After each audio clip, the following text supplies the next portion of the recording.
TDP అధినేత చంద్రబాబుకి అరుదైనటువంటి గౌరవం దక్కింది. అయోధ్య రామాలయంలో శ్రీరామ ప్రాణ ప్రతిష్ఠ కార్యక్రమానికి టీడీపీ అధినేత చంద్రబాబుకు ఆహ్వానం అందింది. ఈ నెల 22న అయోధ్య రామ జన్మభూమికి దేవాలయంలో జరిగే ప్రాణ ప్రతిష్ఠ కార్యక్రమానికి రావాల్సిందిగా టీడీపీ అధినేత చంద్రబాబుకు ఆహ్వానం అందింది. ఈ మేరకు చంద్రబాబు ఆహ్వానం పంపారు శ్రీరామ జన్మభూమి తీర్థక్షేత్ర ట్రస్ట్ ప్రతినిధులు. అయోధ్యలో శ్రీరాముని ప్రాణప్రతిష్ఠ కార్యక్రమానికి ముహూర్తం సమీపిస్తోంది. జనవరి 22వ తేదీన జరగనున్న ఈ ప్రతిష్టాత్మక వేడుకకు సర్వం సిద్ధమవుతుంది. మరి వాస్తవానికి ఎక్కడో పెట్టి వస్తున్నారు కాబట్టి ఎక్కడో వెళ్ళి రావాల్సి వస్తోంది. చాలా జాగ్రత్తగా మాతో పాటు తీసుకోవాలి. అవసరం లేనప్పుడు అక్కడే పెట్టేసేయొచ్చు.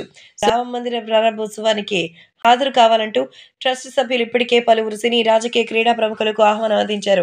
అయితే తనకు శ్రీరాముని జన్మభూమికి సంబంధించి ఆహ్వానం లభించడంతో చాలా సంతోషమైనటువంటి నిర్ణయం తీసుకున్నట్టుగా తెలుస్తోంది.